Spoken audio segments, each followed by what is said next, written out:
नमस्कार। आने वाली 29 मार्च 2025 को है अमावस्या, साथ ही में सूर्य ग्रहण। लेकिन मैं आपको बता दूं, सूर्य ग्रहण का भारत में कोई मतलब नहीं है, क्योंकि ये भारत में नहीं लग रहा है। ये आंशिक सूर्य ग्रहण है। इसका भारत में रहने वालों के ऊपर बिल्कुल भी कोई प्रभाव नहीं पड़ेगा, तो बिल्कुल बेफिक्र हो जाइए। तो अब बात करते हैं अमावस्या की। देखिए, जो अमावस्या है, ये पितरों के लिए तृप्त करने की सबसे उत्तम तिथि हमारे शास्त्रों के अनुसार बताई गई है। अब ये समझ लेते हैं कि इस दिन हमें पितरों को तृप्त कैसे करना है।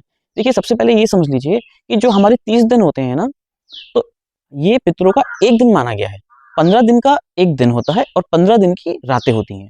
तो जो अमावस्या तिथि होती है, ये इनकी सुबह बताई गई है, पितरों की सुबह। आपने सुना होगा ना, हमारे घर में पितृदोष है, पितर हमारे प्रसन्न नहीं है। तो ये अमावस्या की तिथि पितरों को प्रसन्न करने के लिए सबसे उत्तम तिथि बताई गई है।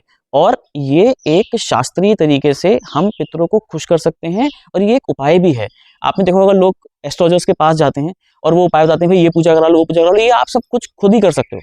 इसमें आपको किसी पंडित को बुला के कुछ करने की जरूरत नहीं है, आप खुद कर सकते हो। इसकी विधि मैं आपको आगे बताऊंगा ये कैसे करना है। और साथ में देखिए, ये जो अमावस्या आ रही है, ये शनिवारी अमावस्या है, क्योंकि ये शनिवार के दिन पड़ रही है। शनिवार के दिन पड़ने की वजह से ये एक बहुत ही दुर्लभ संयोग बन गया है, और इस दुर्लभ संयोग का हमको फायदा उठाना चाहिए, क्योंकि बहुत मुश्किल से कभी कभी इस तरह के संयोग हमें मिलते हैं। तो शनिवार के दिन क्या उपाय करना है, अमावस्या के दिन क्या उपाय करना है, ये भी मैं आपको बता देता हूँ।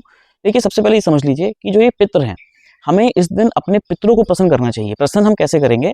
आप सबसे पहले एक लोटा ले लीजिए, जल का लोटा, ठीक है।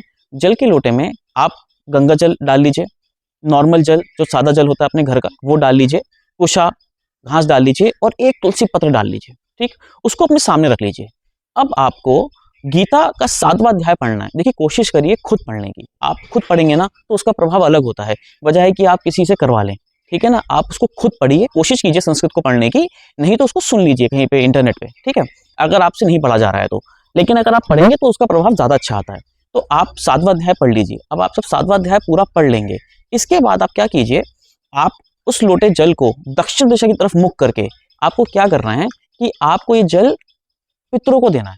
यदि आप वो जल क्या कीजिए, उस जल को अपने हाथ में रख लीजिए, 7वां अध्याय पढ़ लीजिए। यूं पढ़ के लोटे को हाथ में रख के ये बोलना है कि मैं ये 7वें अध्याय का पुण्य अपने पितरों को अर्पित करता हूं, और हे मेरे पितर, इस जल से आप तृप्त हो आइए और हम पे कृपा कीजिए। इससे हमारे पितर हम पे कृपा करते हैं। और जो आप लोटा लेंगे ना जल का, तो आप इस तरीके से डालेंगे, ऊपर से यहाँ से जल डालेंगे। ये जो एरिया है ना, ये पितृ तीर्थ कहा जाता है, ठीक है।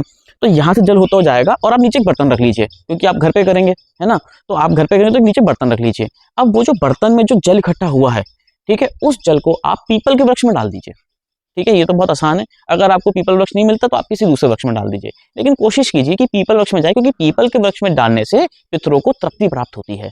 तो सबसे पहले तो पितृ दोष का निवारण कर लीजिए इस अमावस्या पे, ये बहुत जरूरी है। साथ ही में ये जो अमावस्या पे शनिवार को जो आ गई है, मैं आपको एक उपाय और बताता हूँ, बहुत ही खास। आप तिल का तेल ले लीजिएगा और एक कटोरी ले लीजिए, ठीक है। उस कटोरी में तिल का तेल डाल लीजिए और अपनी छवि देखिए उसके अंदर। अपनी छवि देखकर फिर आप किसी शनि मंदिर में उस कटोरी को और उस तिल के तेल को वहीं छोड़ आइए। आपको घर लेके नहीं आना लौट कर, वो कटोरी वहीं रहेगी। और कटोरी आप नॉर्मल स्टील की कटोरी लीजिए, कोई दिक्कत की बात नहीं है। आप स्टील की कटोरी लेके आप उसको वहां पे छोड़ाइए। इससे भी अगर आपके घर में शनि दोष का कुछ प्रॉब्लम है, क्योंकि कई लोगों का क्या होता है ना कि शनि बहुत पीड़ा पहुंचा रहा होता है, लोगों को पता होता है भाई शनि हमारे ऊपर बैठे हुए हैं, है ना। तो हेल्थ के इश्यूज हैं या घर में कोई और परेशानी है, तो इससे नजर भी उतर जाती है, और साथ में शनि का दोष भी खत्म होता है। शनि बहुत प्रसन्न हो जाते हैं। उस कटोरी को आप वहां पे छोड़ के आ जाइए।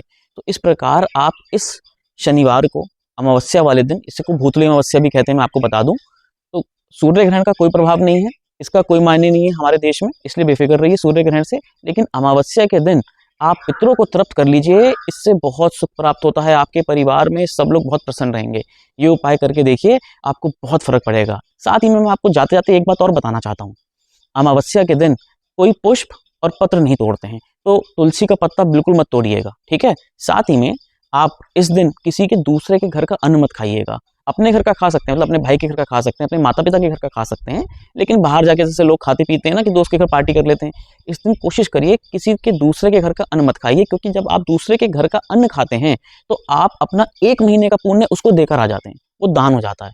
तो बिल्कुल भी ना दान का खाइए। देखिए, अगर आप समर्थ हैं, कोई गरीब है, घर में उसकी परेशानी है, वो नहीं खा सकता, वो दान खा रहा है, कोई बात नहीं, वो उसके ऊपर लागू नहीं होती चीज़ें, ठीक है। लेकिन आप अगर समर्थ हैं, तो आप दूसरे के घर का अन्न बिल्कुल मत खाइए, आप अपने पुण्य क्षीण कर देंगे। अपने पुण्य को एकत्रित कीजिए, क्योंकि ये पुण्य ही आपका सौभाग्य लेकर आता है। उम्मीद करता हूँ ये जानकारी आपको पसंद आई होगी। इसको शेयर कीजिए लोगों के साथ और लोगों को जागरूक कीजिए, बताइए कि कैसे हमें पुण्य एकत्रित करना है। मैं उम्मीद करता हूँ आपको जानकारी पसंद आई होगी। धन्यवाद।